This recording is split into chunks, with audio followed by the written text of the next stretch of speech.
And away we go. It is the BCJ podcast brought to you by the Holy Grail right here on BearcatJournal.com. Big weekend downtown at the Banks. So while you're down there checking out a Reds game, make sure you stop by, see our good friends at the Holy Grail. It is the #1 sports bar in the city for a reason. They will get you taken care of.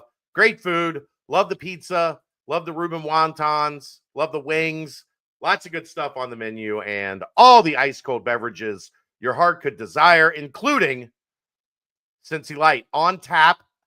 And remember, 50 cents from every Cincy Light purchased will go directly back into the Cincy Reigns NIL Collective. All right, let's get this show on the road. It's a big one. I know we're going to have big numbers tonight. We got a very special guest. First off, though, Dave, how the heck are you doing? I'm good. It's Masters week. WrestleMania is next weekend. The draft's the week after that. Portal's ongoing. I mean, there's so much going on. I don't even know what to do. And I got a guy on the podcast tonight that, as of like 3 weeks ago, worked for my favorite NBA team. So, it's pretty good where I'm sitting. Corey, there are many times on Wednesday nights we are doing this podcast that Dave has a second screen up watching Thunder games. I respect that. I appreciate that. I watched last night against the Luka show, so it was good now from afar to get that win, a little bounce back win. They lost 2 nights ago to Luka, so they're big about stacking days and stacking games. Yeah. So I think it's how you get the fans got them tossed, and Is that like are your notifications going to ding this whole time? Because if they are, we are in trouble. We're going to turn it off right now, okay? Let's get that off Let's get it off real fast here. There we go. We should be good. We should be good. I imagine the phone is overheating at least 2-3 times a day. Yeah, it's funny. So my background before the Thunder was Rivals.com and the whole scouting space. And once I left that space, I came to Oklahoma City, and after my announcement came out, it was like I had a real life again. I wasn't having to check my phone every 2 minutes, and it was peace and sanity. And now I'm back to the rat race, I guess you could say, but I wouldn't have it any other way. So pretty excited about that, even though the phone is about four or five times a day being charged. But yeah, it's part of the gig. Part of the gig. You mentioned, and for those that don't know, we are joined tonight, special guest Corey Evans, who is the new GM for Wes Miller in the Cincinnati Bearcats basketball program. Corey and I date. I was trying to remember. I think we met for the first time at like the Pitt Jam Fest in like the early 2010s, 2010, 2011, somewhere in there. It feels like I was trying to place it, and I'm remembering the gym where I met you, and I'm pretty sure it was at the Pitt Jam Fest. Yeah, it might have been either a Trees or Fitzgerald Fieldhouse, but it was Trees. I remember it specific. It was Trees. There we go. There for the audience. Trees is the recreation center at Pitt, and it's super hot. You can't see through the sun, the windows, and all that, but those were the good old days, right? Those were the good old days when there was AAU basketball in college gyms. That's not allowed any longer, but that was one of the best. The only thing I remember from there, though, is like having to, when you had to leave, like you literally had to go on an adventure to the outskirts of Pittsburgh. Yep. I think the most famous one I remember was a wonderful like Saturday afternoon trip to Wexford to watch Shane Bohannon. Funny, that's where I'm actually from, the area of Wexford, PA. So really, I grew up in the area, yes, sir. And I might have actually been coaching Shane around that time with OBC. Wow. So I think Aaron White was on the team. Yep. So that was he was a heck of a ball player, as we all know. I can remember. Here's why I can remember the trip to Wexford, Corey. We got there, and the parking lot was packed, like irrationally packed. And it wasn't for. We found out as we were getting out of our car, it wasn't for the basketball event. Is it a swim meet or baseball? No, there was a women's football league. There we go. That was happening. They're ahead of their time in Pittsburgh, I guess, right? I mean, like literally just a bunch of women getting like shoulder pads and helmets out of their car. And I'm like, what is going on in Wexford? That was the women's contact football league, the Pittsburgh. I can't remember the name of the team they had. They were pretty good, I think, back then. I don't know if that league is still around or not, but yeah, Dave, this was not like flag football or like two-hand touch. This was like these. I know. They were getting ready to beat some ass at this. And then there's like a popcorn place in the parking lot of the school, right? Yep. Was that popcorn good? Popcorn and that, I think, was the name of it. It's an unbelievable memory because that is very, very true. It's on point. So not gonna lie, I've had that many times in my day there back there. So Corey, the question we always wondered was, what was that? Popcorn and that. What was that? That's why I remember it, because we never figured out what that was. Maybe that's a cliffhanger for more to come back, right? Exactly. This is kind of an introductory event with Corey, where we're bringing him in to let everybody get to know him. You don't know this yet, but I negotiated a deal that when the roster is set, you will come back for part 2 of this interview and give us all the scoop on how it all came together. I'm fine with that. Okay. Let's get it all set in stone, and I'll come back here and get ready to rock and roll. Spill the tea. But let's get rolling, man. Let's get to. We'll get into the backstory a little bit more as we go. I think the people here would be fascinated to know that you were coaching Shane Bohannon in that gym in Wexford that fateful day in 2010 or 11 or whenever it was. But Wes Miller, talk about your relationship with Wes, because it was funny. We were at an event and Wes is like, I need you to meet my guy, Corey. He works for the Thunder. And I was like, you think I don't know Corey? Take us through your relationship with Wes and how long, you used to sleep on his couch when you would do trips to Wilmington? Like, what's the relationship there? Greensboro area, real fast backstory on myself. I got my undergraduate degree at Old Dominion. I spent 1 year on staff as assistant coach for Duquesne. I was very close with TJ McConnell from the AAU days, high school days in Pittsburgh. He's kind of like a little brother to me. So after 1 year at Duquesne, we were fired, and I realized what college sports, or the business of college sports, is about. It's about winning. So from there, it was honestly a godsend. I developed relationships early on in college, and when I was at Duquesne with some college coaches, I always loved the scouting process of things, the evaluation process. So I decided on a whim to create my own college scouting service. First year was 15, 20 programs. Was staying parents' basement, making nothing, just trying to grind it out. Was thinking that it'd be an inroad for a potential college coaching job down the road. And that was kind of the time that Wes and I got close and tight. I spent a lot of time down in North Carolina watching a lot of prospects that Wes was recruiting at Greensboro as an assistant coach. And then once he got the head coaching job, we kind of just struck up a great relationship as far as how we saw players in a similar vein. And 15 years later, 12, 13, 14, 15 years later, here we are. We have a lot of the similar beliefs and morals and a similar vision, like I said, with how things should be done. And even from a basketball perspective, what basketball should look like. And that was a major selling point for me to leave. Like David was talking about, Oklahoma City, it's unbelievable what you hear about it. It's 10 times better than that. Sam Presti and Rob Hennigan there, AC Law, those guys are elite of the elite. So for me to leave a place like that for the college ranks, it took a lot. And having the trust and the building a relationship with Wes Miller really kind of pushed things over the edge. David?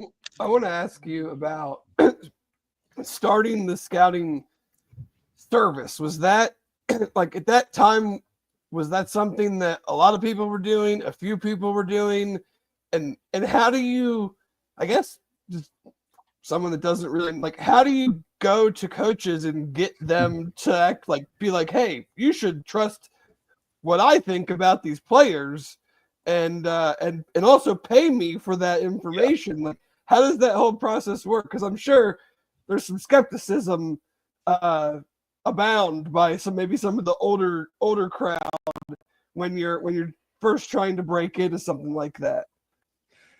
That's a great question, David.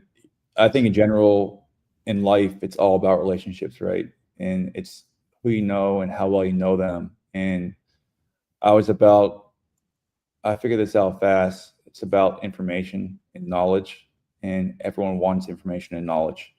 So that's why the first year or two was very difficult, was that, okay, I knew a decent amount. I worked very, very hard at it, but until you keep showing up over and over and over again, and you remain the same person over and over and over again, that's when the business kind of took off. But it took 2, 3, 4 years to kind of keep knocking at the door. By the time I went to Oklahoma City, I had about 140, 150 Division I programs on board. But the early years, it was about just being out and being okay with not receiving the ROI immediately compared to the long term. Again, in life, it's if you have the long term in place and you know where you're going and you're okay with sacrificing for the short term. I was willing and able to swallow the pill. And I think that what won out was just my authenticity, and that I knew what I was talking about and just how consistent of a person I was. How'd you get into the rival stuff? Like, where does that come in? I know probably Brian Snow left, so there were giant shoes to fill. Massive, like right? size eights. Like, how do you get into the national scouting side of it? Same way. You keep growing and you keep showing up day and day and day. I got a job at NY2LA, which was an event-based organization out of Milwaukee, Wisconsin, run by Tony Crow. And from there, I did a year and a half with Hoop Scene out of Atlanta, run by Justin Young. And Justin Young is actually the younger brother of Coach Young at BYU, which is funny about. And then Rivals, Eric Bossy and Kristen Peak are good friends. And it was a matter of just showing up more and more and knowing the information and having the relationships with a broad range of people and demographics that allowed me to kind of catapult myself into that position. Have you hit up JY and said, can we get a little bit of that NIL money over there? Yeah, I saw him in San Antonio over the week. I told him, I said, hey, you can give me a little bit here and there, but they're doing a phenomenal job over there in BYU, and they're amazing people all around. So I'm happy for those guys. You said you had a pretty plum gig at OKC. How much, had this conversation with Wes been going on? Did it just come about very quickly? Was this something you were maybe thinking about doing regardless of, obviously you're not going to go do it for just anybody, but like, how does this come about? Because like you said, I mean, you talked very well about your time at OKC, so something here has to be even better in your opinion. So kind of like walk us through like the process of you coming to this conclusion that I want to get back into the college game, knowing that it's basically a dumpster fire shit show, whatever analogy you want to say about it right now. Yeah, that's your words, by the way. But yeah, for sure, it's mine. I can't disagree with that. I spent 5 years in Oklahoma City, and I was hired during the COVID year. So I saw the highs. The highs was the first month. It was Billy Donovan and Chris Paul, and just trade for Shea Gilgeous and Dennis Schroeder in the bubble. And literally a week later, we're trading all of our guys, and we're now at 16 wins, I think it was, or 18 wins. And then I saw it come back up again to, I think it was 34, then 48, then 60. And could be 70 this year. So as far as security and just the culture and the people in the building and the players in the building, it's a dream. It was a dream job. And to walk away from that, where they could go on a 4, 5, 6 year run, unlike anyone else right now in the NBA, that was difficult. Wes and I discussed this backhandedly last year, and I just said, Wes, I love where I'm at. January is when it got a bit more real, and he circled back around to me. I was overseas watching a couple NBA draft prospects internationally. I think I was in Barcelona, actually, and Wes reached out as far as coming on board. And again, I denied him and circled back around a week or two later. And he said, this is real. Like, I want to make this a real thing, and you need to come to town and meet with me, and we can discuss what you want and what you can give and what I want out of the position. And I'll say this, in the background, John Daniel and John Cunningham and Brad Pike were monumental in this process as well, as far as having the foresight and vision to see where college basketball is going. So with their alignment behind Wes and with Wes and with the resources they have here at Cincinnati, you guys know this, the more I delved into the whole program and the whole institution and the whole brand, this is, when you think about Cincinnati, the university and athletics, I don't know if it's my basketball lens, but you think about basketball first, and football is great, but basketball is a prominent piece at this university alongside football. And not many schools that are non-blue blood can say that. So when you have an athletic department that's tied so well hand in hand with football and basketball and baseball and everything else, and you have the upper tier of the athletic department with the resources and how much they can offer the student athlete on the basketball side, I'm a big believer in, when you walk in our gym, you should never have to leave as far as the resources go. So it's mental, it's physical, it's player development, it's sleep, it's nutrition. And Cincinnati was so far ahead in that race, I thought that there wasn't a whole lot that I could see changing for the better as far as the foundational aspects of it tangibly. So when I got around to it and saw the resources and saw that this program is not entirely too far off from getting to where the fans want it and West wants it and the university wants it, I was thrilled about it. I'm kind of an underdog kind of guy. Went to Old Dominion, coached in Duquesne, even Oklahoma City is not the Lakers or the Knicks. So to be in a program like the Big 12 and a place like UC that has a similar mentality as myself, the blue collar, bring your lunch pail to work mentality, it aligns so well. And when I sat back and realized how great of an opportunity this was to work with such a great coaching staff and athletic department and program and university, it's just hard to say no to that. You want to hear a funny story? Love it. So the rumors are swirling that a GM is coming in the offseason. And I knew your relationship with Wes, but I knew you were comfortable in OKC, so I wasn't sure like if that was like the angle I needed to go down. And then I think it was the Baylor game. You know who randomly shows up at the Baylor game, Corey? Who's that? John Stovall. And I'm like, is he going to hire John Stovall as his GM? Like, what is happening? And I'm like, Stovall, and they're like, no. They're like, you're not far off. You're in the ballpark. I'm like, well, why the hell was Stovall here? And they're like, he came for a game. I'm like, look, I've known John Stovall since I started doing this, and I've never seen him at a UC game. And I'm seriously, Corey, I was convinced they were lying to me, that they were backdoor and it was going to be Stovall, and they were going to be like, look, we just couldn't tell you. And then Stovall's an elite guy, man. He's one of the best there is. So I love Stovall. You guys would have been in good hands with him as well. I was only mildly disappointed to find out it was you instead. I appreciate that. Thank you. As crazy timing though, in basketball, usually 1 + 1 = 2. So that time you did not.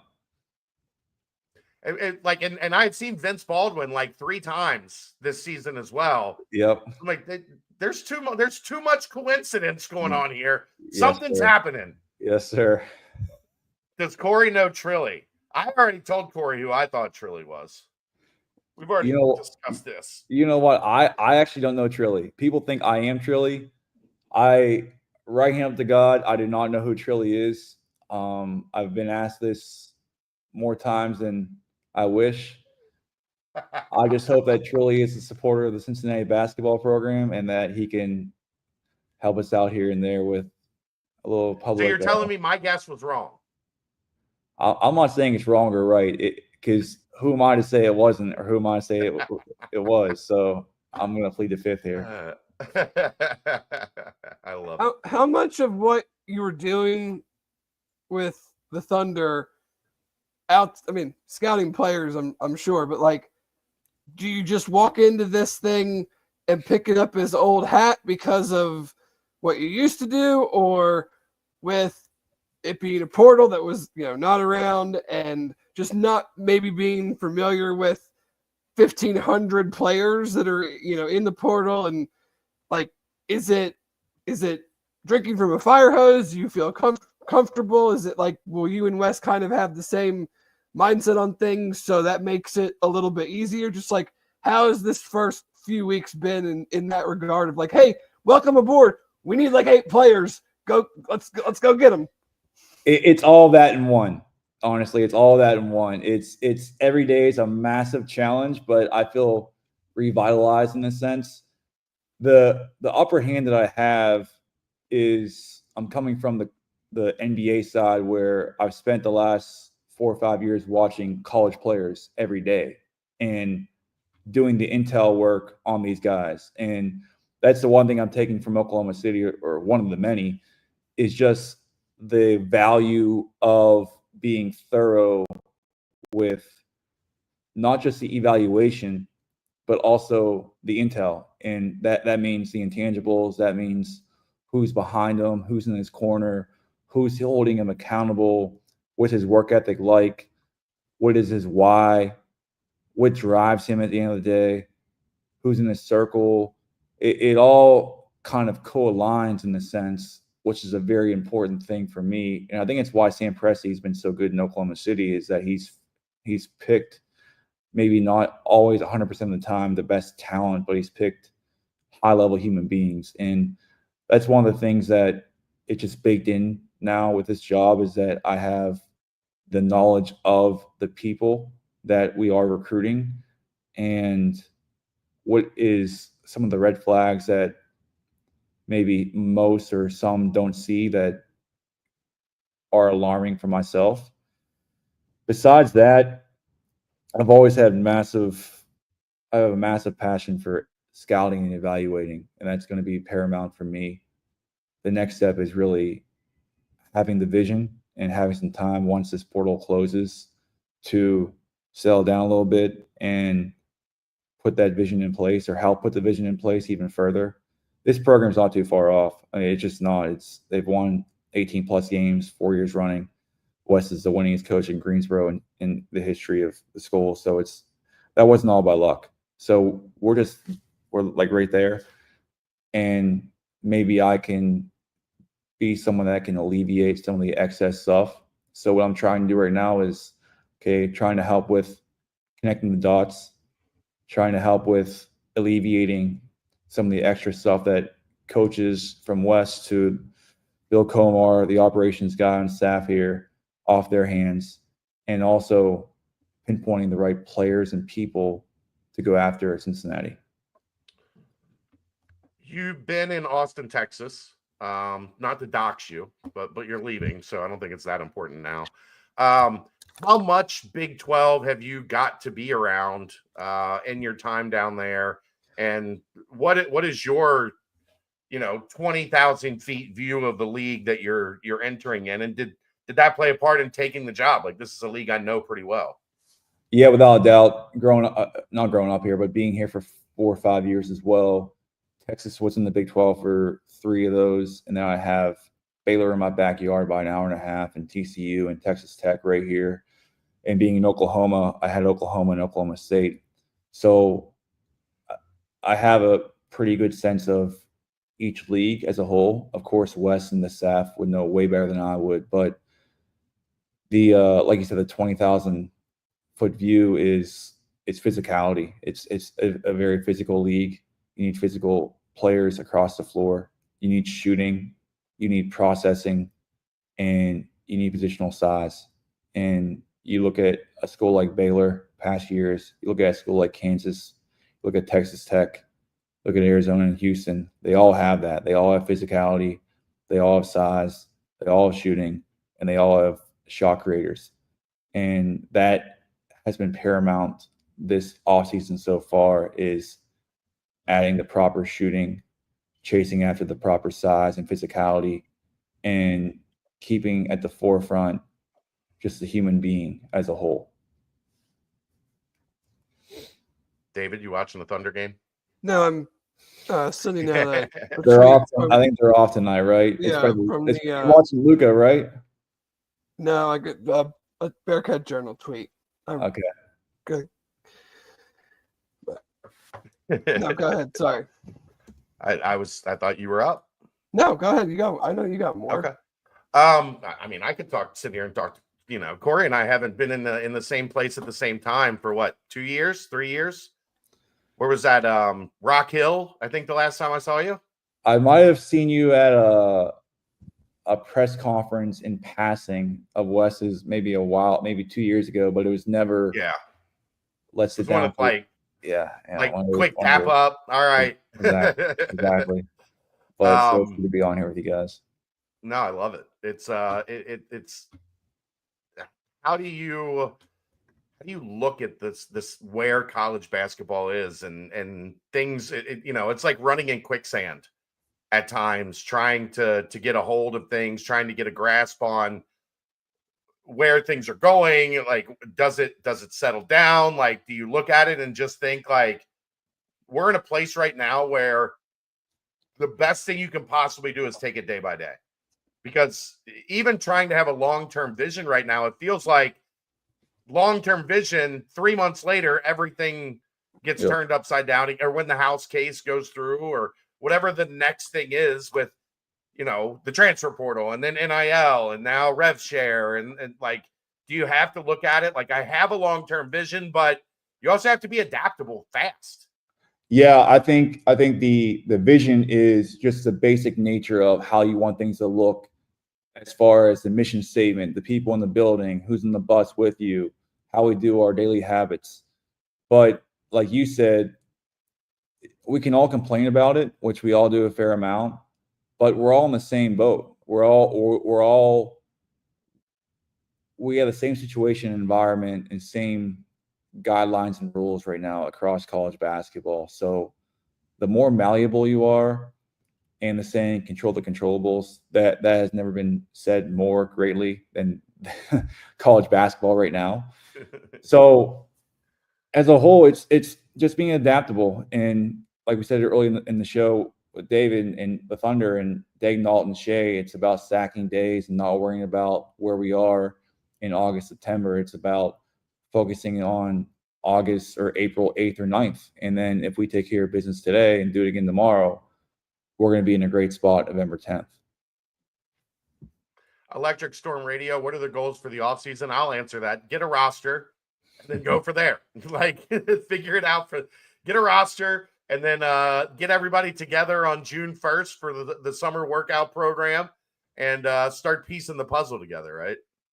Yeah, it's funny. I had a couple college coaches today ask if we could buy them for a game in the fall and buy a scouting service from one of my friends. And it's like, guys, get back to me in May or June. Right now, what is on the docket, and that is the most important thing. It's the players. The players are the people that make up this program, more importantly.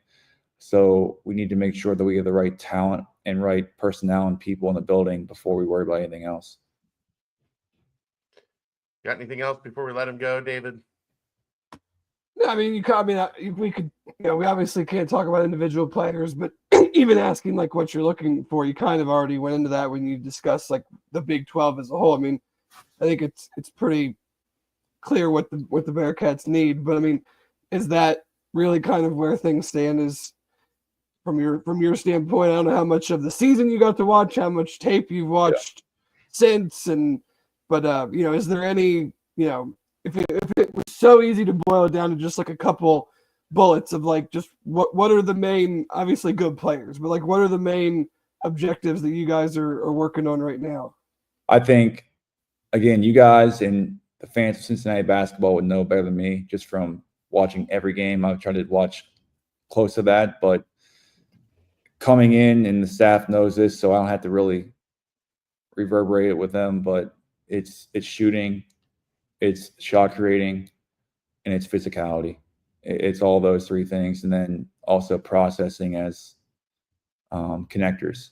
So I'm not trying to recreate Oklahoma State Thunder basketball. I'm just trying to help enhance Wes Miller and his thought process here and the rest of the staff's thought process here. But we are all on agreement here with the shooting angle and the shot creating angle and the physicality. And honestly, I feel like we've done a pretty good job already with enhancing the roster to begin with.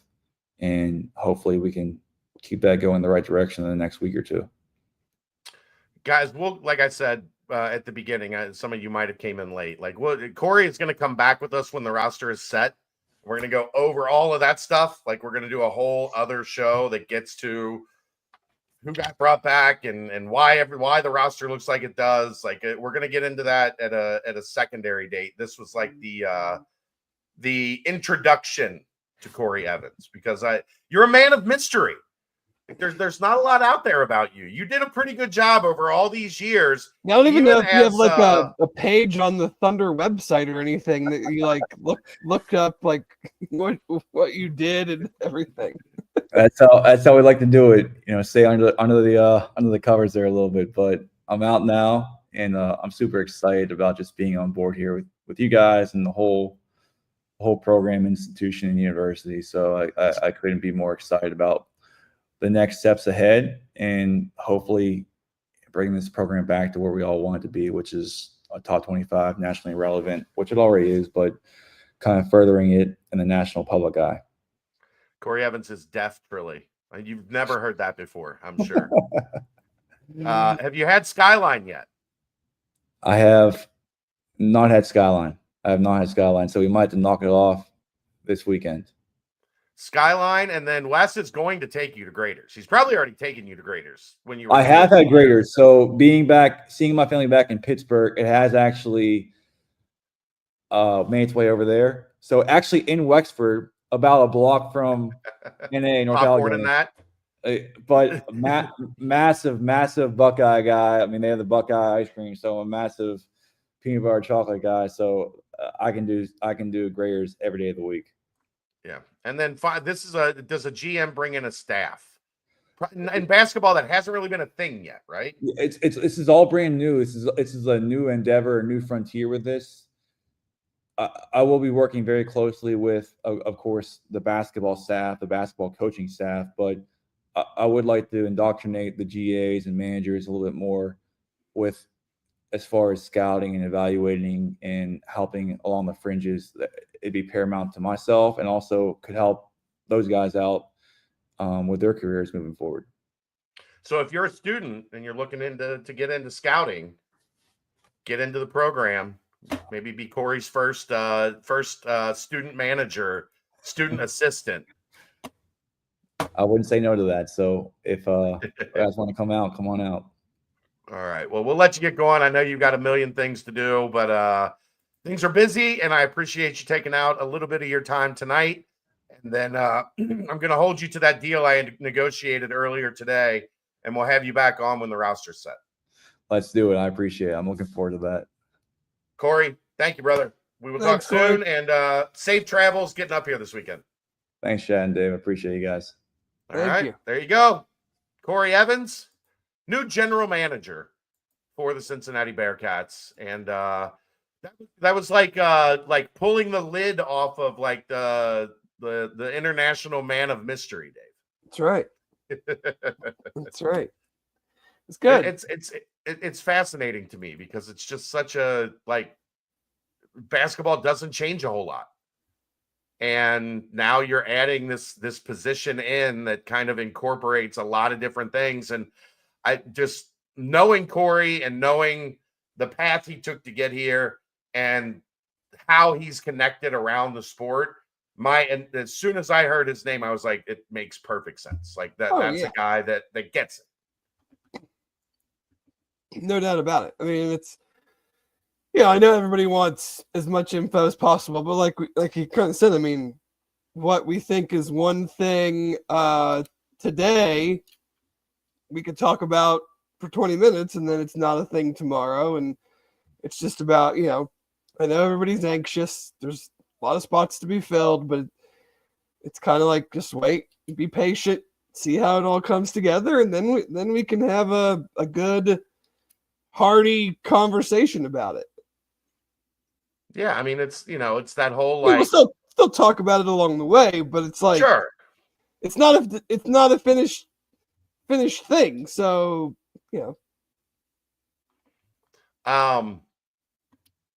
Let's timestamp real quick. Timestamp the Corey Evans appearance. Brought to you by none other than Turtles Brew, 0 sugar, 0 carbs, gluten-free, bourbon-infused sweet tea. They have lemonade tea, strawberry mint, cherry lime, raspberry peach, orange vanilla. There's more than 50 locations in greater Cincinnati, more than 100 around the state of Ohio. Visit turtlesbrew.com for the location nearest you. What the hell's wrong with Barstool Cincinnati? I had some fun with it. They have taken our content for years and years and years and years. So when I saw that post, I was going to just post it with their logo on it. And then I was like, oh, wait, this will be funny if I just take it and do to them what they've done to us for years and years and years and years. And of course, within 30 seconds, they were upset about it. And it's kind of like, yeah, see, you see, that's bullshit. Don't do it. Stop. So that's what's wrong with them. But whatever, who cares? I've never just understood, and it's not just this situation, but like even the main media outlets, like why has it always been so hard to just attribute something to someone else? Like, right, we've seen it more over the last couple of years where it's like someone will tweet something and they'll actually say like so and so first or whatever. It's like, but forever up until a few years ago, it was like no one would ever just be like, yeah, this person got it first. I'm not stealing it from them. It's just a weird dynamic to me. Yeah, I agree. But there you go. That was Corey. I'm glad everybody had a chance to get to know him a little bit there. Like I said, he and I go way back, so it was. Now get us some damn players, Corey. You're never coming on the podcast again. It's always, look, from my perspective, there's nothing better than somebody getting hired that I've known for more than 5 years outside of UC coming in and working here. There's nothing better for me than that because there's already a relationship and already trust and a lot of things that you don't have to power through. For sure. When you're dealing with the new coaching staff. So if it was possible, I'd always have people I know get hired because it makes this job a hell of a lot easier. Well, yeah, especially the fact of like most of our members know this, but I mean some probably don't, is that I will put our access up against anyone in the country. Literally anyone in the country. I will put our access up against. So when there is a coaching change, and especially like a Luke Fickell coaching change coming from Ohio State, where it's like, we don't have to give you guys anything. Yeah. And most power fives, I mean, I can just say from knowing, like, we go to any practice that's open to the public, or not the public, to the media, and we get to sit there and watch the entire thing. Tennessee, they open practice to the media, and that means like the first 15 minutes of stretching and maybe one period, and then they kick them all out, and then you come back when it's over and ask questions to the coaches or whoever you're allowed to ask questions to. So, like, whenever there's a coaching change, we're always like, are they going to be cool? Like, and UC has always done a very nice job of probably kind of hinting at, like, these guys are okay. It's going to be different for you to have people here the whole practice, but it's just the way it works. So incredibly grateful for that, because it's certainly not that way anywhere else. Yeah. And the nice thing is when a guy like Corey does get hired, Dave, I can just hit him up and say, hey, podcast. And he's like, well, work, Final Four. Maybe after the Final Four, I can fit you guys in for a show. And the Final Four ended Monday, and Corey was on with us today. We will, like I said, when everything's done, like, it's not fair to Corey to speak on the current roster. No. He's never been around any of those guys. Like, he didn't bring them here. He didn't recruit them back to the roster. Did he have a say probably in, like, who do we want to keep? Who do we don't want to keep? Like, all that. Yeah, I'm sure he did. But, like, that kind of predates him. So at least today, before he's even gotten to Cincinnati, not entirely fair to put that on him. And then he's not allowed to talk about anybody else yet. Like, I could ask him until I'm blue in the face, who are you going to get in the portal? I guess he could technically talk about, well, I don't even know if he could, because it's been supposedly reported that Kirk Risa has signed, but the university has not, like, put out a release. So who knows? But yeah, I mean, that's an interesting 101. We should have asked him that. Like, is he going to be a guy that sits on the bench, or is he going to be, like, up in a suite? Is he going to be, like, in one of those fancy courtside seats? Like, we don't know how this works, Dave. Like, where does the GM go? I would sit at the very middle of the scorer's table.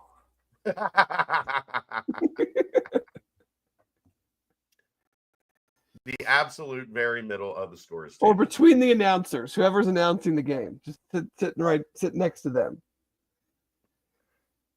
I mean, I write it down for the next pod. Exactly. Where are you going to sit? Actually, we're going to leave it on you, 101. We have it back on. You're responsible for bringing that back up. Yeah, I mean, I don't have a whole lot else on that other than I'm happy he's here.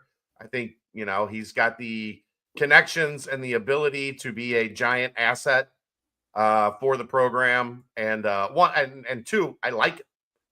Like, genuinely, I like the guy. Yeah, I mean, and coming from OKC, he certainly learned from some of the best and most innovative front office people in the country, because, I mean, they drafted three turned out to be elite players, and then had to rebuild when all of them eventually, I mean, like, and they're, a quote unquote small market team. So scouting is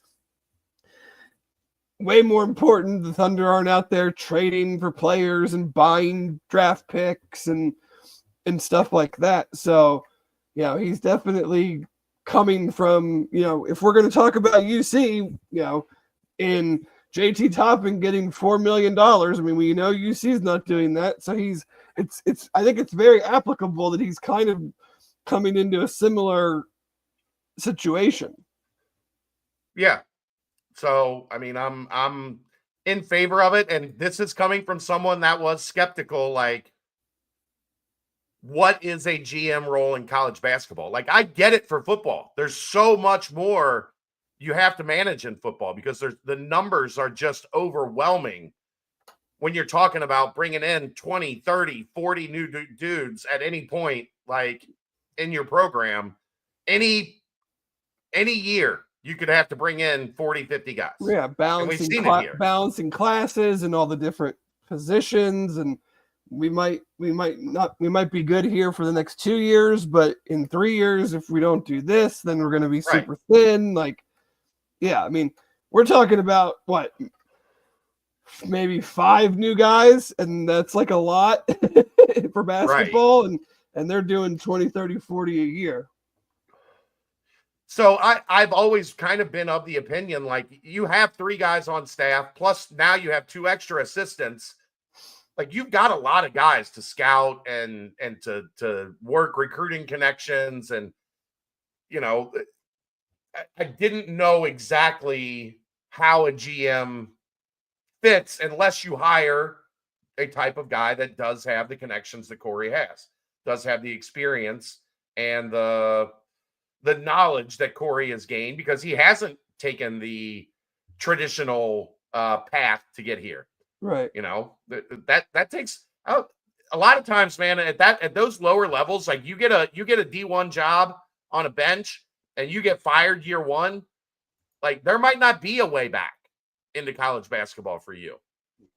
That might be it. Like, you might be 26 and done with college basketball for good. And he has found a way to navigate it. And I think you know, the interesting thing he said was, like, you know, Wes had been kind of on me for this for a year, and then January happened and he got a lot more serious about needing Corey Evans to come here and join the process. So there you go. That's Corey Evans. Thank you to everybody that tuned in from that. I know it was a headliner. I know nobody else has really had a chance to talk to Corey yet. I'm sure once he gets situated, he will do much more in getting to know the fan base and make himself available. But that's it. One thing he talked about is relatable to me. Like, why in the world do you go to all these gyms and just sit there in April and May and July and watch these tournaments? Like, what do you really get from it? And relationships like that are a big part of it. So that's why we have always focused on, like, not sitting at home and watching tape from these events to kind of break down players. We could do that, but it's more about the relationships, and it's more about getting out there and providing the best content for you guys. And sometimes you meet somebody and you don't realize that they're going to be good for you until 10, 12, 15 years later. And here they are. So, Dave, let's get into some basketball stuff. The big news of the day: Jizzle James announces his return. I had been confident on this for a while. He had indicated, to my knowledge, he had indicated to people around him that staying at Cincinnati was the plan. I never go 100% on that, Dave, because it's the portal and crazy shit happens. So until they're, like, fully back, I never say never. But I was pretty confident, as rumors were swirling and people were saying Jizzle was leaving, I was pretty confident that all indications were that he was staying, and today it became official. Yeah, because, I mean, you could have a situation like Baylor's dealing with Rob Wright, who I'm pretty sure nobody down there thought that he was going to be entering the portal, and there you go. I'm pretty sure he signed his NIL deal.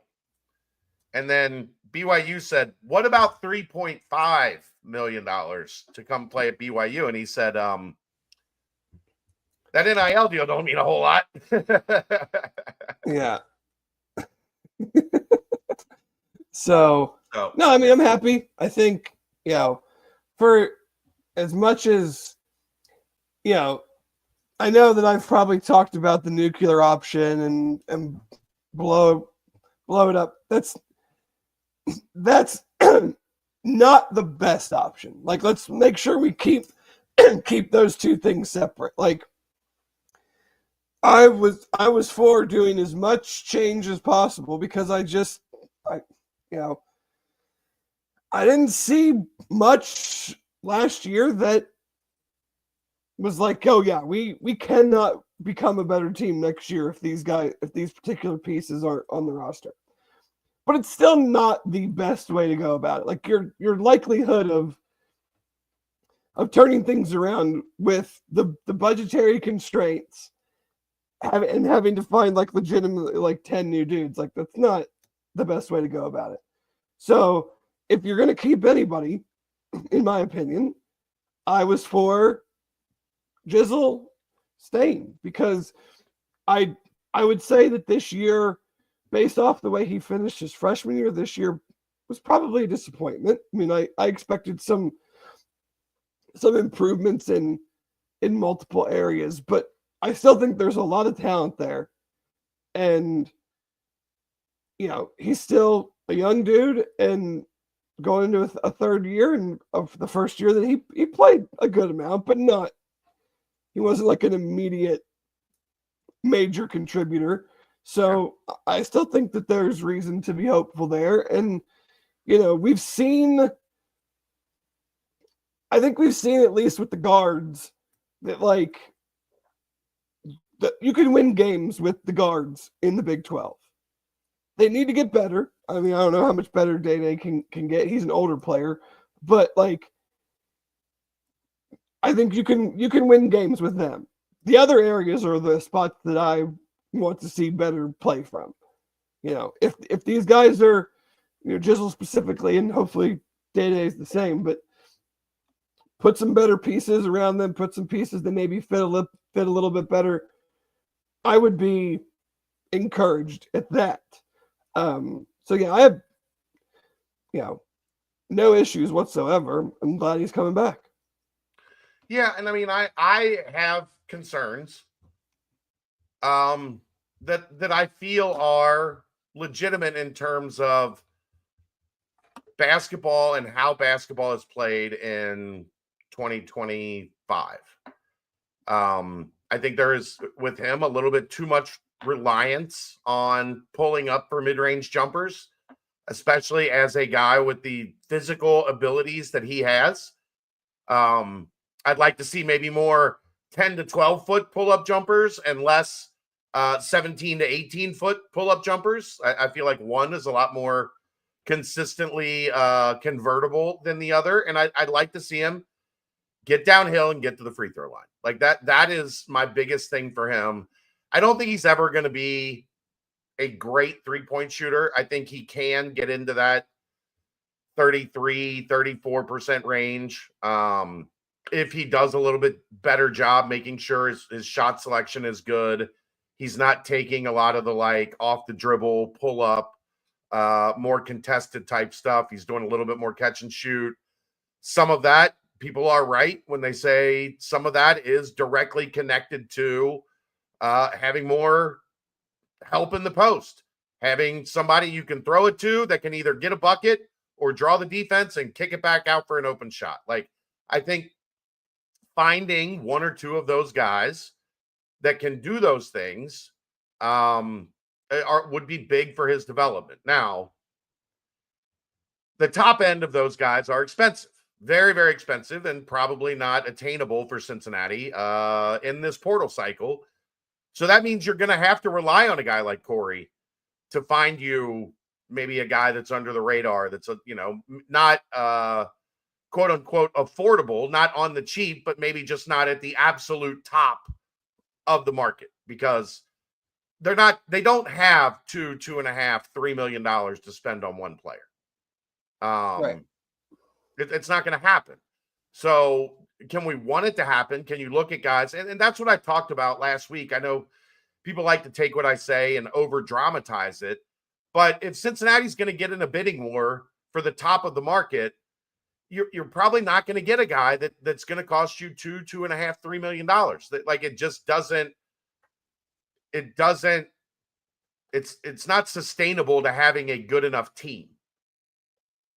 But there are going to be guys that are going to be market exceptions that maybe it's going to cost you $1 million, $1.2 million, $1.3 million, whatever. You're going to have to find the right guys, and you're going to have to land those guys. And then you can solve a lot of the other issues that maybe were standing in Jizzle's way of, once the offense got stagnant and they couldn't figure their way out of it, Wes just kind of turned Jizzle and Day loose and said, go figure it out. And they had some success. They didn't have as much success as maybe everybody would have liked, but hopefully that is something that the two of them can use to grow going into this offseason. And then you've got a couple guys that are going to come in and push them. And Kerr Kriisa and Sincere Harris. And we'll see what happens with Connor Hickman. And you've got a big-time competitor in Keyshawn Tillery that is also coming in. So now you got 5 guys in your backcourt that are the 1 and the 2, and I do think Harris can play some 3. I don't think in this league you have to have a 6'7" guy playing the 3 at all times. They'll have Sean Abayev, who's 6'6", 6'7", that gives you some length there. But I'm not the thing with Jizzle, and it's kind of the same way I felt about Dylan Mitchell. Is it ideal? No. If we're talking about in a perfect world, is he perfect? No, because there's parts of his game that are imperfect. But you're not in a position to buy a perfect roster right now. So you're going to have to deal with some imperfections and hope that you can coach a team through them into more and more wins. More than they had 2 years ago, more than they had this year. If not, we're going to be having hard conversations at this point in time next year, or we're going to be talking about everything being brand new. For sure. Any thoughts on the guys that are in the portal? Like, do you see guys leaving? Do you see guys that are leaving? Yeah. Zero thoughts. Zero thoughts. They're not UC Bearcats anymore. I really don't care.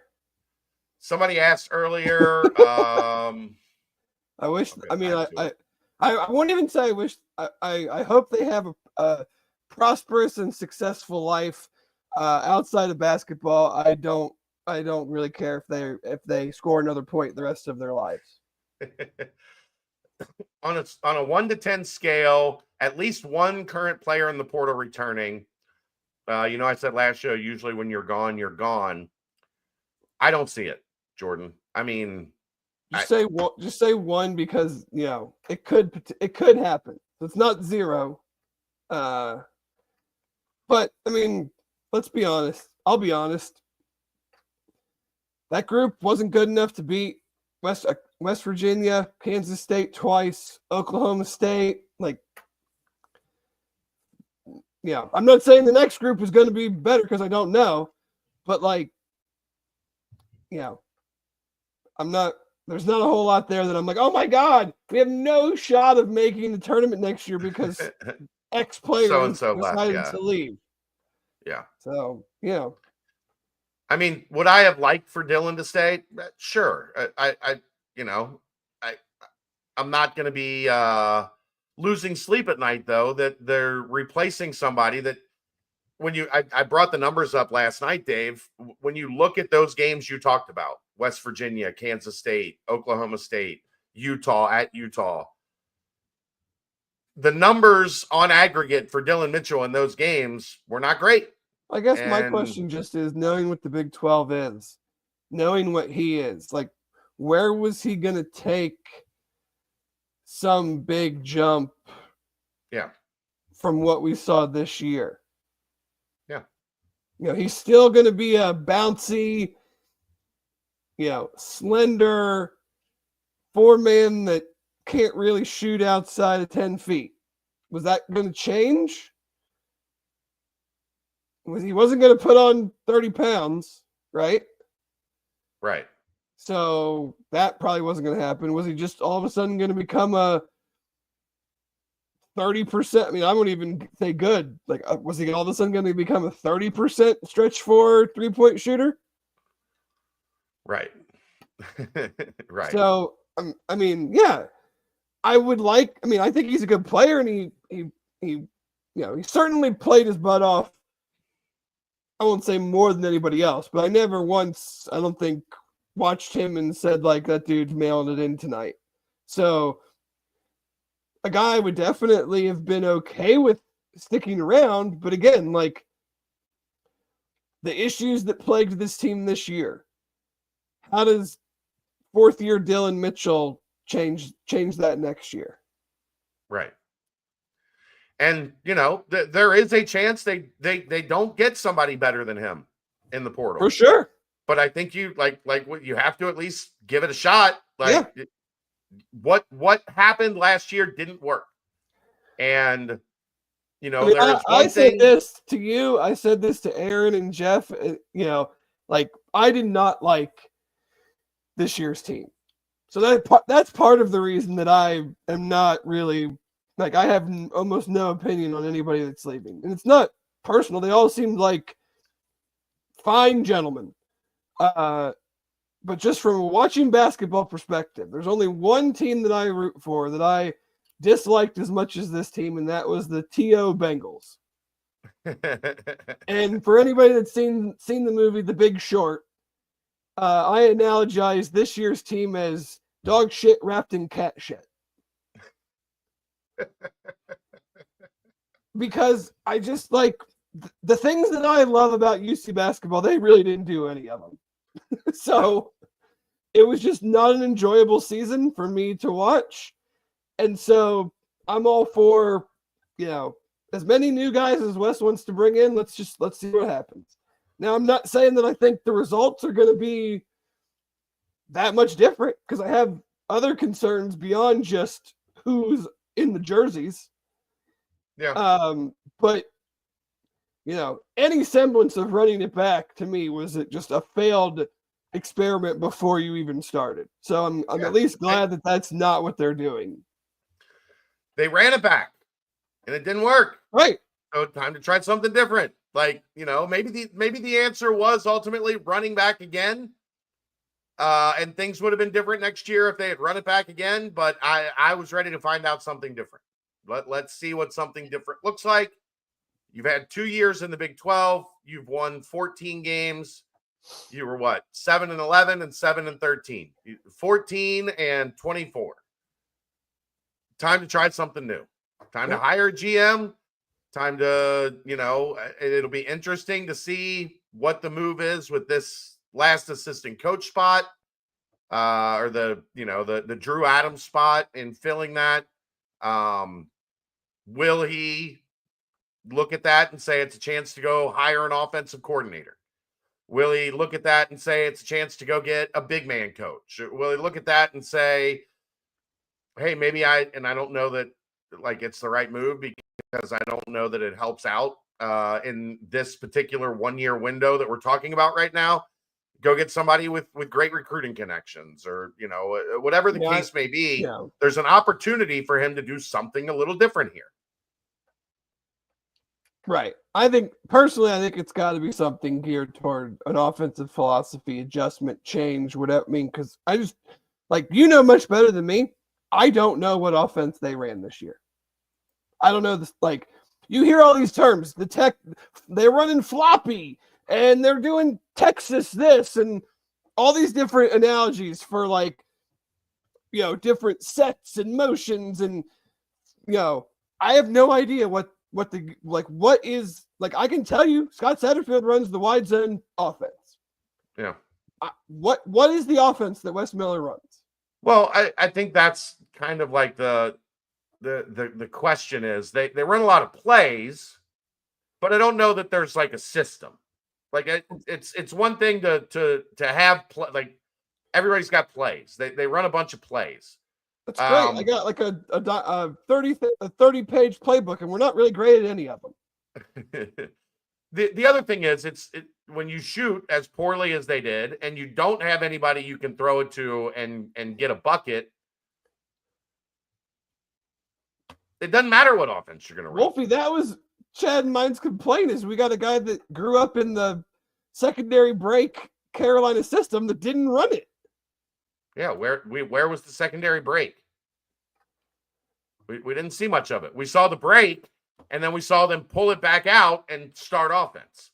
We never saw that second wave of how the Carolina. Maybe you don't have the personnel, but I mean, we'll get that's rehashing and Yeah. talking in circles. We're talking moving forward, but Carissa and Sincere Harris. Thoughts on the first two editions, Dave? I've given a bunch of them. okay. What are your thoughts? My initial thoughts are kind of all over the place. So, the good. I like that we are that these two guys are known commodities in the Big 12 or just high-level basketball, period. You and I have always been skeptical of this dude averaged 15 points a game in the A-Sun, and now he's going to come in here and play 27 minutes a game in the Big 12. Are we really going to get that? Right. Type of equal production 1-to-1. So I like that standpoint. Obviously, anyone that's listened to me talk about the basketball program this year knows that I like that both these dudes have some shit to them. How much is that worth? I don't know, but I know that this year's team, and I saw what that got him. So, this year's team had diarrhea. Yeah. So, I mean, I like that. I will never, everyone wants to talk about Sincere Harris not being able to shoot. If you fill out the roster with the right pieces, that's not what he's on the roster to do. Like, he's on the roster to guard the other team's best player, which who the hell did that this year? Right. Or at least best perimeter player. I mean, I'm the guy's first team all Big 12 defense. Like, I will take that 10 out of 10 times and then put it on the coaching staff to find some other guys that can shoot. Like, would you like him to be better than whatever he is, 11% or whatever? Sure. Can he get better? I don't know. But you're going into a year that's essentially make or break. Let's be real. You got to have some known quantities. If you're going to bring in a bunch of transfers, you got to have at least a couple guys that you kind of know what you're going to get. And I think with each of those guys is you have a good idea of what you're going to get, which then allows you to go get other players because you feel comfortable. Like, that's my whole point of like bringing up a bunch of lower level guys. You don't know what you're going to get. You might think you do, but like with Kirk Risa, I know what I'm getting. I'm getting a dude that won't back down, that seems like a great teammate, that can shoot it and can pass it. Sincere Harris, I'm getting an athletic guy that can play defense. So now I can go out and go, okay, I got those areas figured out. Now I got to go get some knockdown shooters or some big, we know what they need. We don't need to go through it line by line, but I like that. On the other side of it, and again, I don't want to get ahead of it because there's still a lot to be determined. Sure. It does feel a little bit of just like replacing deck chairs. Because while I do like some of the elements that they bring, I don't think either of them are difference makers. So it's on their own. Now, again, we're going to add a lot more guys. We'll see how it all shakes out. But like, it feels like today, if you're asking me right now without knowing the future, it still feels like we're in the sum of the parts is going to have to be the driver to the whole. And we saw what that did last year, and it didn't work. Not saying it can't work, but it feels like we're kind of going to doing the same thing over again, just with different parts. Yeah, I mean, I think, there's still, I think, a reasonable amount of NIL money left. With what's getting thrown around, like, I don't even know what to think anymore. That's my point of like, yeah. And that's why I say I don't want to jump all the way over there because, I mean, guys can still get in the portal. Things can certainly change. But just taking stock, April 9th, it feels like we're kind of going down the same road of we're going to need all these guys to kind of coalesce and we're going to be good because the sum of the parts is better than just having like 1, 2, or 3 truly dynamic players. Yeah, I mean, the concern there has to be, though, Dave, the cost of those players. Like, Right. Chad's making excuses again. No, I have a brain that does math. Like, if you go get a $3 million, if you got 6 and you go spend 3 on one dude, the odds that you can build a roster around them that can compete in this league is very, very small. Very small. I mean, Because they have you're a going to budget. They have a budget. Other teams have a budget. Right. Like, yeah, if what you could go get, they could go offer, Robert Wright $4 million to come in and play point guard. But then who's playing center? Who's playing power forward? Like, you kind of have, it's a budget. You have to put a team together. And I don't even want to think about what kind of guys they would get if they did go and spend like 2.5 on one guy. Right. It just, I mean, I think they're in the ballpark of, like, if you take Jizzle and Day out with the 6 guys they have on the roster, I think they're in the ballpark of 2.5 or so, maybe a little bit more, but somewhere in that ballpark. Add Jizzle and Day, what, bump it up to 4? So you got 8 guys for $4 million,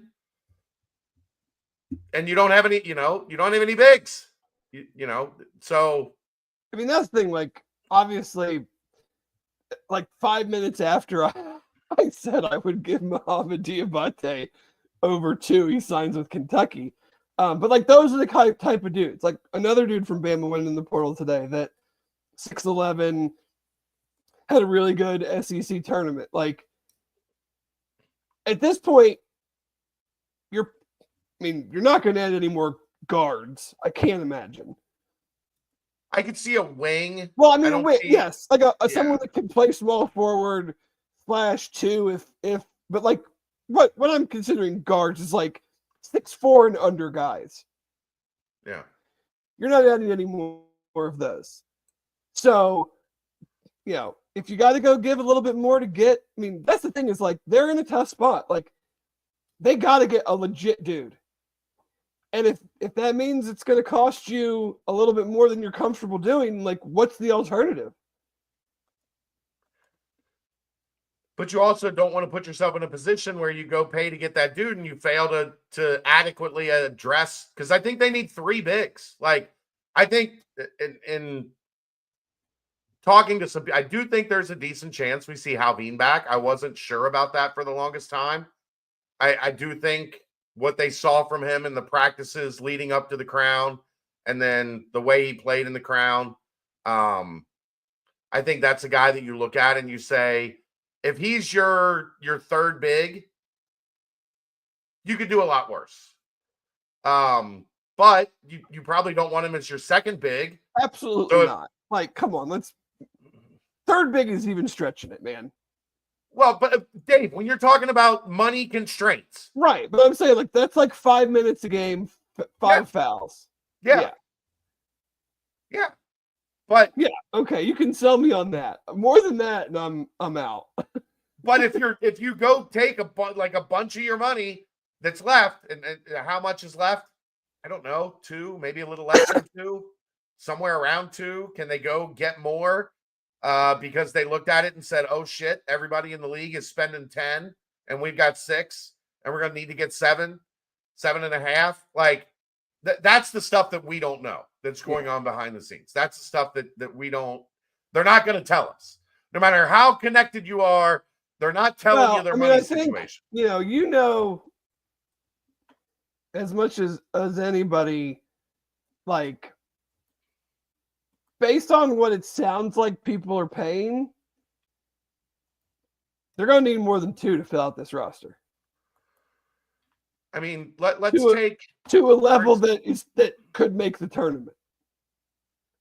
I think you have to start doing numbers, right? Okay, so let's say Jizzle's back. I think Day is going to be back.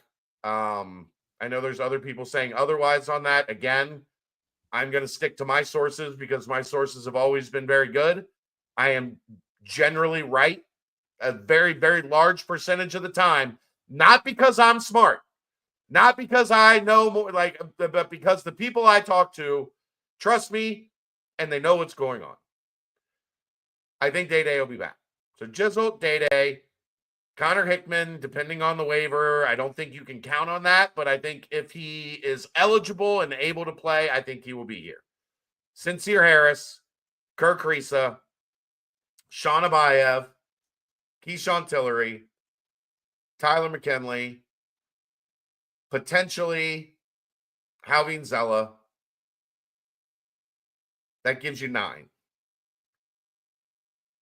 McKinley and Zella are your only 2 bigs. One is a freshman that I think is a chance to be very good in his career. He is coming off a very bad knee injury, and he's never played a minute in the Big 12. I don't think you can count on him to be a 20-plus minute guy at this stage. So you're going to need a starting 4. You're going to need a starting 5. And that means you're probably going to have to either take a bigger swing on one and a lower swing on the other, or you're going to have to go try to find 2 guys that complement each other that aren't going to completely break the bank. Wolfie, there's 15 roster spots. There is nothing that says you have to have 15 players.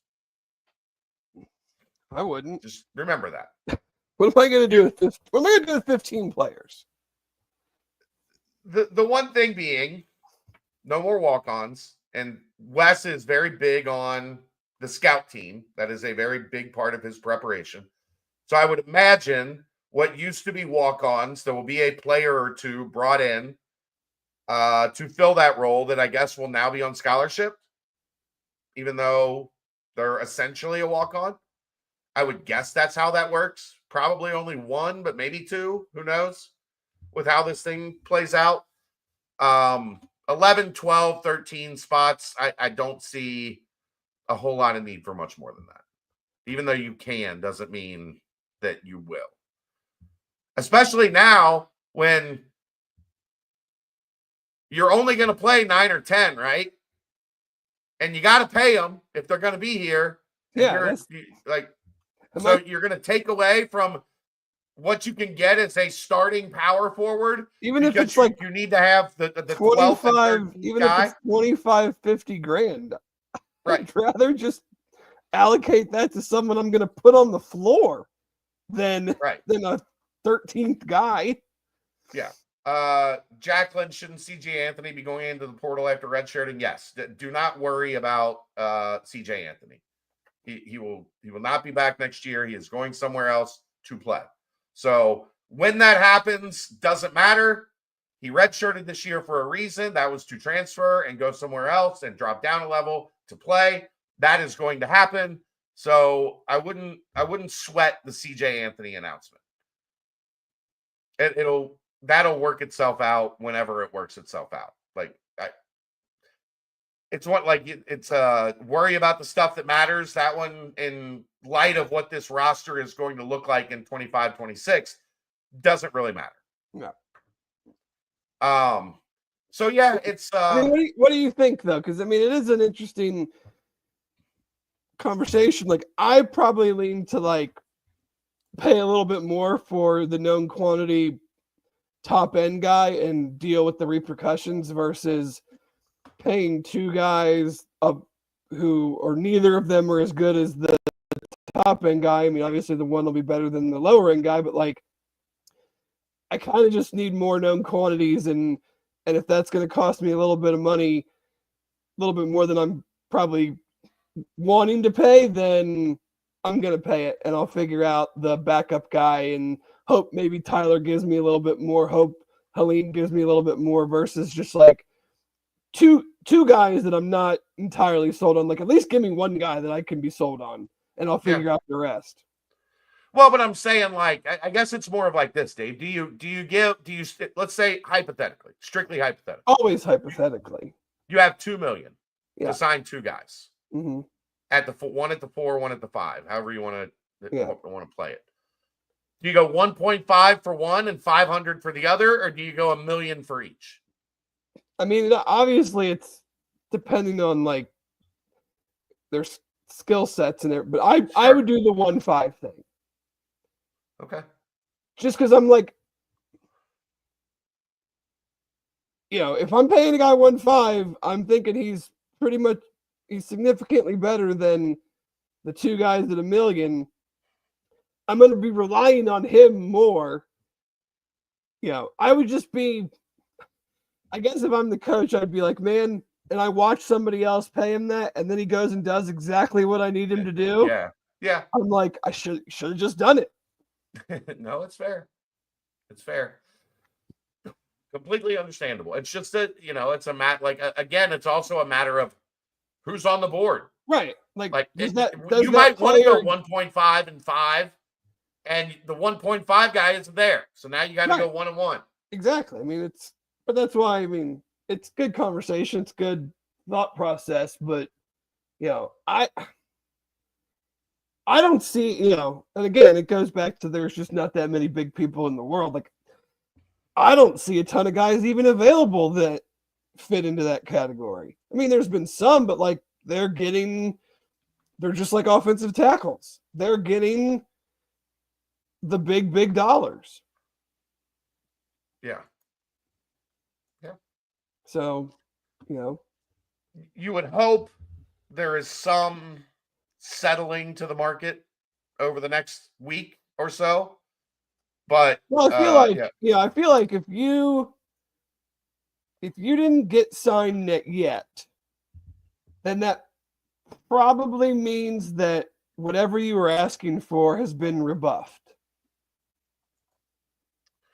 Or you're new to the portal. Well, there's still guys that are just getting in. So, but I'm saying of the guys that have been in, there. Yeah.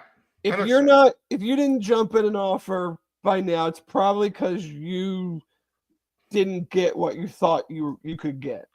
Yeah. Matt, nothing is set in stone. I never said 6 million was set in stone. I have said I think that's the range that they will land in. I know there was a hope they could get closer to 7. I have heard stuff like that before. It never seems to end up at the highest number. It never seems to end up at the lowest number. The lowest number I heard was 5. The highest number I heard was 7. I have said all along, I think that tells me it probably lands somewhere around 6. Now, maybe they can get to 6.5 if they make a phone call. Or maybe they can get to 7 if they make a phone call. But my anticipation going into this was somewhere around 6. And that is not hard and fast. That is not set in stone.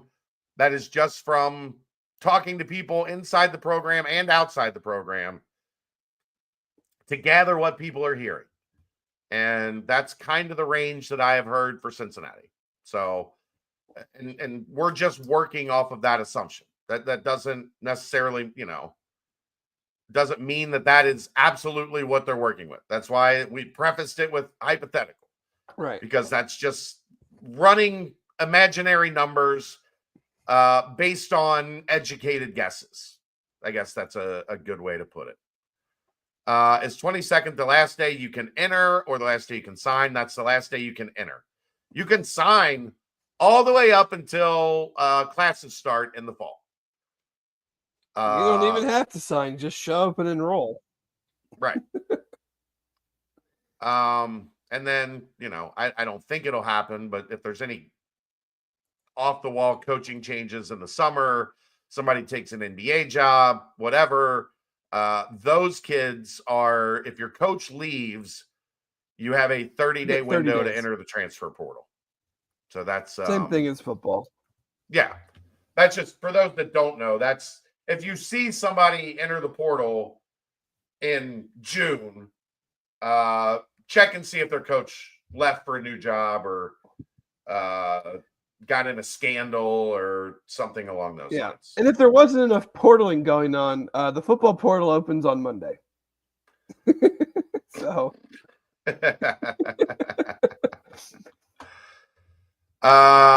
Big Al, we generally cover targets on bearcatjournal.com. So if you want to know who they're targeting, I will generally post on Bearcat Journal and say, this is a name to track. And then if I hear there's a Zoom call, which I posted one of those today, any information I can get in terms of recruiting is generally posted VIP on Bearcat Journal first to respect those members that pay for that service. Ade Mara, I don't even know what to think of that one, Dave. That's another one. Like, he told UCLA he was coming back, and Right. then he enters, which should tell you that like he had something lined up. Well, what happened apparently is he went home to Spain for spring break, and people, I guess, got in his ear there that like you could do better. You can get more, whatever on the open market. Speaking of which means he's like, looking for a lot of money. Explain the Trevor Booker move to me. I don't understand. Xavier Booker? Or Xavier Booker, sorry. I don't understand. Trevor Booker, different dude. I don't either. From both sides. Yeah. Like, you just left Izzo because he's a hard ass, and now you're gonna go play for another hard ass who's just like 3 inches shorter. But from Mick's side, I don't get it either, because you watched what the guy wouldn't do at Michigan State, and now you're probably gonna ask him to do the same thing. He's a rim running, fast break, big that in the half court wants to stand on the perimeter, pick and pop, and shoot threes. Yeah, that's. I can't think of a less Mick Cronin guy. maybe he goes Kyle Washington and figures it out. I will say Mick will adapt. Shoot. Xavier Booker can shoot. He just wasn't put in a position where he was really given an opportunity to shoot at Michigan State. Keegan's he played JV comment made me laugh the other night. That was a good one. So any chance they wait for one of those guys that went through the draft process and pulled his name out. That's risky business right there. Sure, there's a chance. But you got to remember Sahil, I guess. I'm gonna go with Sahil. If I butchered that, I'm sorry, Sahil. The problem there is twofold. One, they can stay in the draft, and now you don't have a guy that you put all your chips in on, waited until the end of the process, and then he stays in the draft. Two, if the last 2 years have taught us anything, especially last year, those guys that do that are going to get bags. If they're legitimate fringe NBA guys that all of a sudden come back onto the market, you're going to have a Kansas State that has $2 million waiting for Coleman Hawkins. What about, just speaking of that, last year around this time, we were all gasping at $2 million for Coleman Hawkins, and now dudes are getting twice that. Yeah. Did you see the rumor today? Oh, yeah, that BYU was going to buy the dude out of the 2026 class. Tyne Stokes, the number one player in 2026. Yeah. Because he put out that he's not playing AAU this summer. Yeah. So didn't Dylan Mitchell enter the draft process? Yeah, that's why he was late. That's why he was on the market in May. Right, in May. It was like May 3rd or whatever that he committed to Cincinnati. You were on a plane yesterday with Coleman Hawkins to Cleveland. I gained a lot of respect for him as the season went on. Yeah. Like, coming back to play when he easily could have just shut it down. Mm-hmm. It was bad for Cincinnati, obviously. But, that dude got his $2 million. He had a legitimate knee injury. Could have very easy just said, you know what? I'm not doing this. And worked his butt off to get back out on the floor and finish the season with that team. I gained a lot of respect for Coleman Hawkins. Because a lot of guys have done it. Would have been very easy for him to just say, you know what? I'm good. Yeah. Good luck to the fellas. I'm out. But yeah, the draft process thing, unless you got an ace in your hat, like unless you know, you better know. And even if you know, things can change real fast. So it makes me nervous. But, if you get to that point where maybe you get the 4 you want, but you don't get the 5, or you get the 5 you want, but you don't find the right mix at the 4, maybe you have to go that route, because then the next route is you're going to have to go find a 21-year-old European that's going to come over as a freshman and hope that kind of guy can save your butt. We'll see. What do I think about the Brandon Garrison rumor? I think you guys are nuts. But it doesn't seem crazy that guy might look to enter the transfer portal. And they're predicted to land. They landed a big today. They're predicted to land another big tomorrow, or sometime in the near future. Wait, who did they get today? They got, or was it yesterday? They got Jaden Quintons. Yeah. Yeah. And then there's another one that I think has been crystal balled to them or predicted to them or whatever. So it could be a situation where, hey, there might not be a lot of space, might not be a lot of room on the court for me. I'd rather go somewhere else. I don't know what he's getting paid at Kentucky, Wolfie. Well, and they got Mohamed Diabate too. Yeah.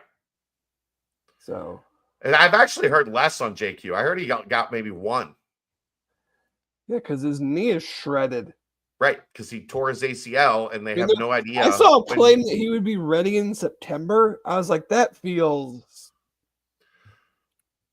Yeah, especially they're saying they can get you back to where you need to be in like 9 months, 8-9 months. September is not 9 months from February. Well, and for a big dude in basketball, just feels. Yeah.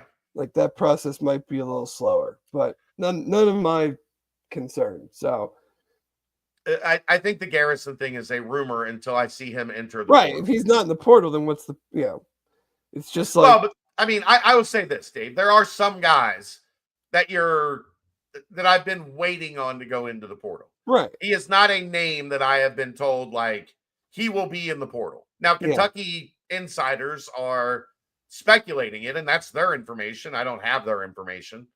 So maybe if I did, that's the thing. You don't know if they're speculating because they actually have information, or they're just doing the 1 + 1 = 2, and we're bringing in other big guys, and so we're assuming that he's getting recruited over, or else why would we be bringing in these other big guys? Right. Now, if you paid attention last year, I feel like I've needed to sneeze for like 10 minutes and it just won't happen. I love Brandon Garrison. Like if you go back to UC playing Oklahoma State, he ate our lunch. I raved before the game and after the game about how much I love Brandon Garrison. So if they can make that happen, I would be the first guy on the bus to go down and pick him up from Lexington and drive him back to Cincinnati. But I just have not heard a whole lot of info on my end that's a guy to keep an eye on specifically that people know is going in the portal.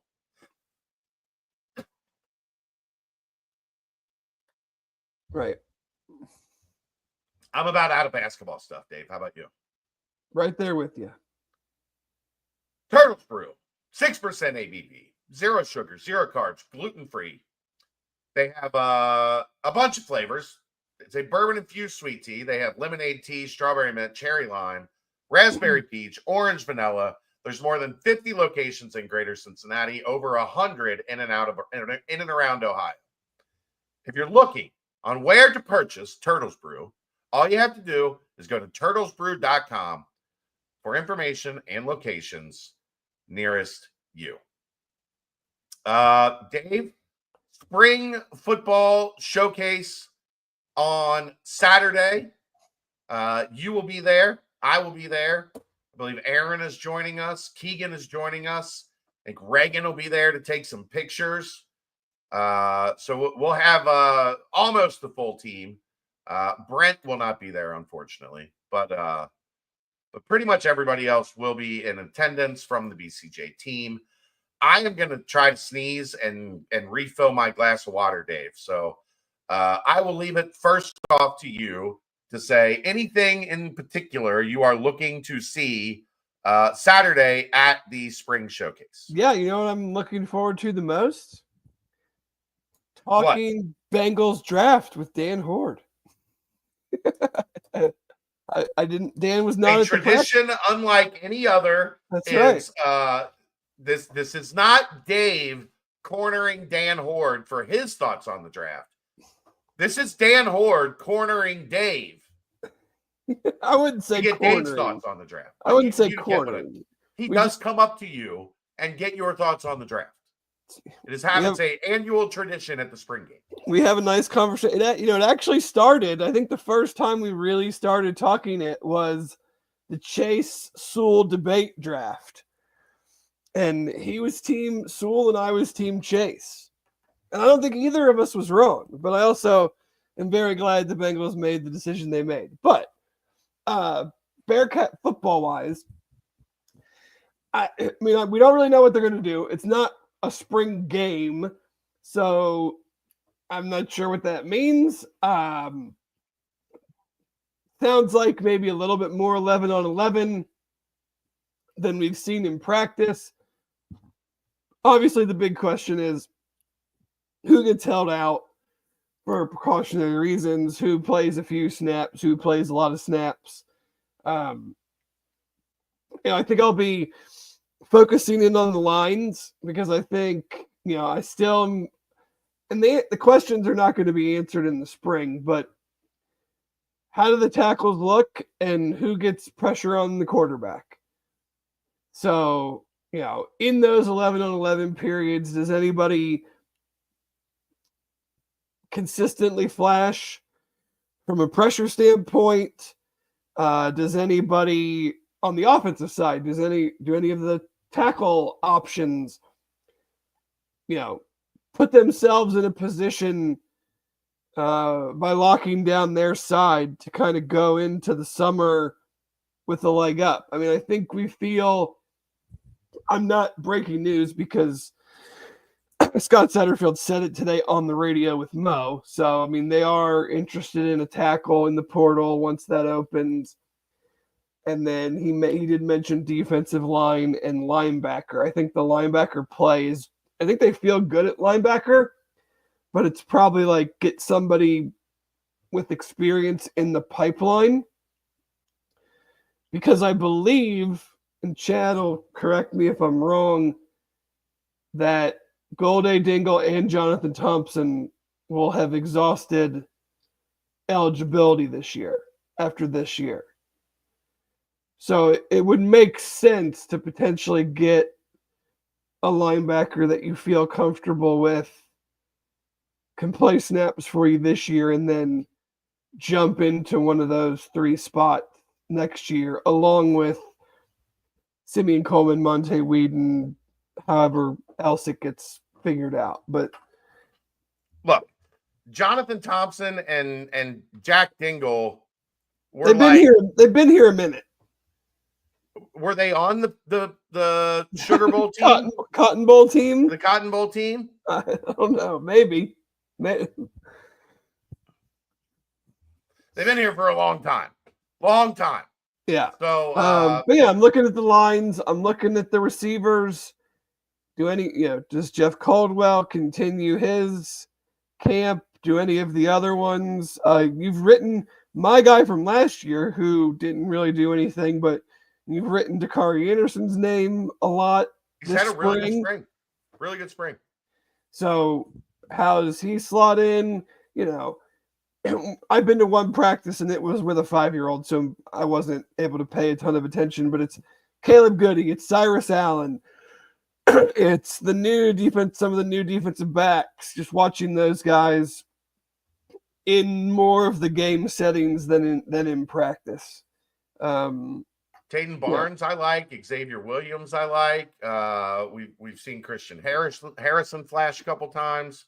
To answer, Satterfield answered this Tuesday, Dave. He said They'll do some drill stuff early, but it sounds like it's going to be a ton of 11-on-11 scrimmage. It's going to be more of like it'll probably just be segmented. Like it won't just be like full field. Yeah. Flowing back and forth. They'll Right. start a drive on the 40. They'll start a drive on the 5. They'll start a drive on their own 5. Like it'll be a lot of situational 11-on-11. For us, this doesn't mean a whole lot to the fans, but for you and I think it's probably going to look a lot like the scrimmage when they come back from higher ground. Right. For that Saturday and then go back to higher ground on Sunday. I think it's probably going to look a lot like that. Yeah. He did say we're going to see a ton of Samaj Jones. They don't need to see, and I'd agree, they don't need to see a ton of Brendan Sorsby. They don't need to see a ton of Brady Lichtenberg. They know what those guys can do. I will say this, Dave. I've been pleasantly surprised by Samaj Jones' progression this spring. Good. Because looking at him last year, I didn't know, man. I didn't, he had a cannon for an arm. Yeah, last year he was an athlete, not a quarterback. And I have seen a lot better touch on his throws this year. He's not just back there, give him the heater, Ricky. He's not back there throwing it 103 miles an hour every time. He still has that in his arsenal, and he still can unleash a hell of a deep ball. But I've seen a lot more quarterbacking from him so far. It will be interesting in that setting if he's going to get a lot of the reps. Like, against the ones, and how does he do in that type of a, I think from like a recruiting standpoint, I think they're in on some pretty good players. We'll see, how many of those guys are going to be there tomorrow. Actually, the practice I was at, 2 Saturdays ago, or was it? It wasn't this past Saturday, right? It was 2 Saturdays ago. I was in Gatlinburg. Yeah, that's true. They had a good group at that practice, which is a rarity for just a regular spring practice. Usually, it's like 2 or 3 guys you truly want, and then a whole bunch of kids from surrounding high schools that you bring in to keep relations positive. That you're not really recruiting, but you show them a nice time and shake hands with the coaches and whatnot. There was a good 10 or so dudes that I think they would gladly take, if not more, that were there last Saturday. So or 2 Saturdays ago. Or any of those guys there again. I think that'll be something to keep an eye on. Like if a guy came to campus 2 Saturdays ago and then he's back again this week, maybe that tells you a little bit something about where that kid thinks things are. And, it's always just interesting to see who shows up. Yeah.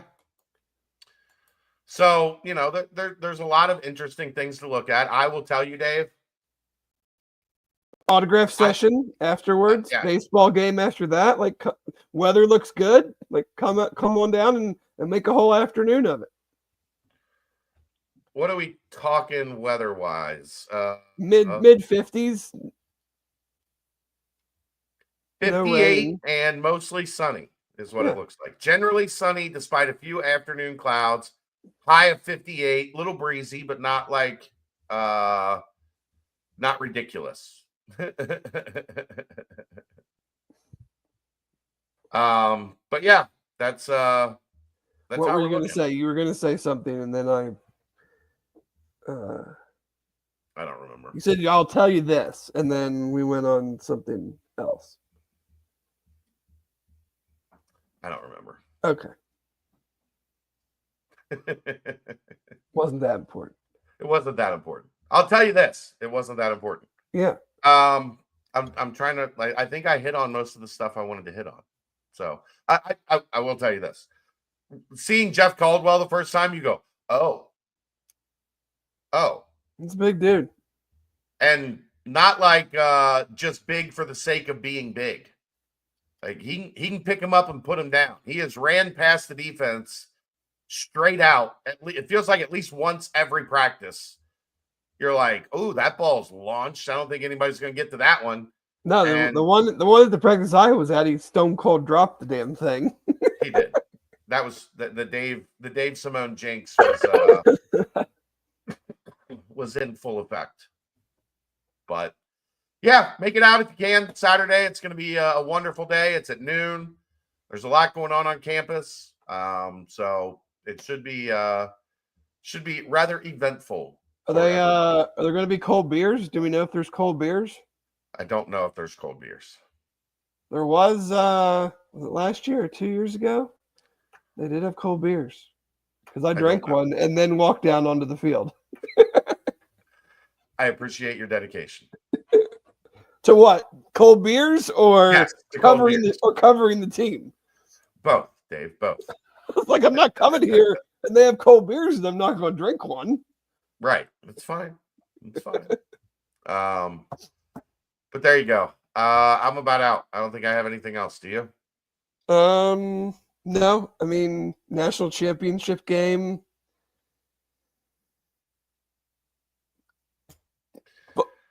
Almost. Can I say something? Like, that's what we're here for. I was kind of disappointed I stayed up so late to watch the end. When a team turns it over on each of their final four possessions, the game kind of stunk, if we're being honest. Well, both teams are great defensively, so I expected the game to be a little bit more rock fight than what we had seen. It was real rock fight at times, though. Yeah, but I thought both teams were outstanding defensively. Scouting report defense. What Houston did to Clayton for 34 minutes was incredible. Oh, yeah. Just so out of character the way Houston handled the end of the game. Yeah, they choked. I don't think there's any way to put it. They choked. With Cryer and Milos had a terrible game. What, 4 or 5 wide open threes, and he was nowhere close. Look, I'm not even going to go there. No. I was going to make a joke, but I'll just let it go. But no, I mean, obviously I don't like Florida because I'm a Tennessee fan. So, I didn't really care who won. Like, I'm not I wasn't cheering for Houston just because they're in the Big 12. Like, I refuse to do that. I guess that's the SEC in me that didn't grow up in SEC country. Like, I will not just cheer for the league for the sake of the league. I wouldn't have cheered for the league for the sake of the league. I was cheering. I was pulling for Houston. I hoped they won because I didn't want Florida to win. But mine's a little different. I just respect the way that program is built, and I don't know that he's going to get another shot at it. Supposedly they're the preseason number 1 team in the country. I know. I'm trying to figure out how. Maybe I just don't know enough about the rest of the country, but I think here's I think some of it is, Dave. Like the past 4 or 5 years, every year they're right there. And then the preseason poll comes out and they're 8th or 9th, and everybody just assumes, well, they lost this guy or they lost that guy. They're gonna slip, they're gonna fall off. Now they got Pop Isaacs. They've got what? A 5-star, a high 4-star, and another high 4-star coming in. But they don't win with freshmen. They win with grown-ass men. Pop Isaacs, baby. I saw someone was like, him and Kelvin, they got toughness in common. I'm like, yeah, that dude's going to wring his neck before Thanksgiving. If he plays like he did at Tech. Yeah. Well, but Walker was surrounded by old guys. This is not going to be a team surrounded by old guys, Wolfie. This is going to be a team that's relying pretty heavily, I think, on 3 freshmen. Do I think Kelvin can get them there? Yeah. Do I think they're going to be I don't know. I don't know that they're going to be a top of the sport national title contender. I don't know. But credit to Todd Golden, 3 years, gets the title. Elite talent evaluation and getting lucky on a dude. Because they got lucky on Walter Clayton Jr. For sure. But he still found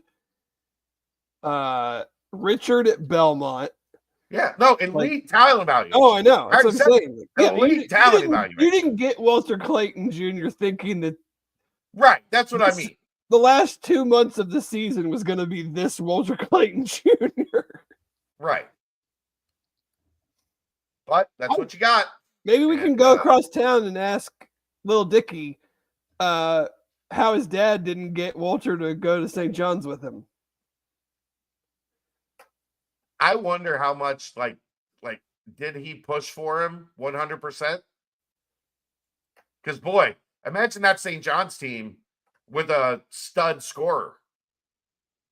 He didn't push for him, but Florida did? Maybe he felt like he knew something from Iona. I don't know. His final two were Florida and St. John's, and he picked Florida. Yeah. I don't know. But Rick Pitino's kicking himself in the ass for not getting that one done. Because that would have been a whole different St. John's team if they had someone that could shoot. The best player in the country over the final 2 months of the season.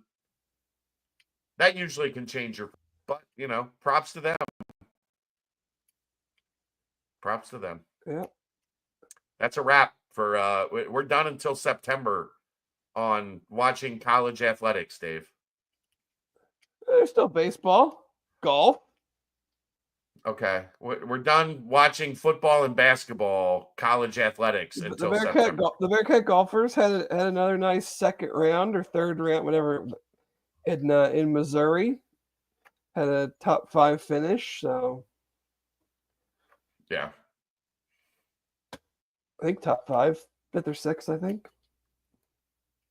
I don't know. I've been on the phone dealing with portal stuff for hopefully we get some more dudes and talk about them on the field on Saturday. Yeah. Huge thanks to Corey Evans. He did not have to do that. Like, that was strictly a favor to me, and I greatly appreciate it. I thought that interview was an outstanding kind of introduction to him.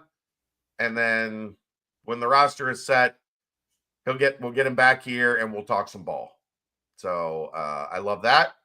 Other than that, thanks to Dave, thanks to Aaron, thanks to all you lunatics for being here. There was a whole bunch of you, and it is greatly appreciated. We'll see you next week. That is the BCJ podcast, brought to you by the Holy Grail, right here on BearcatJournal.com.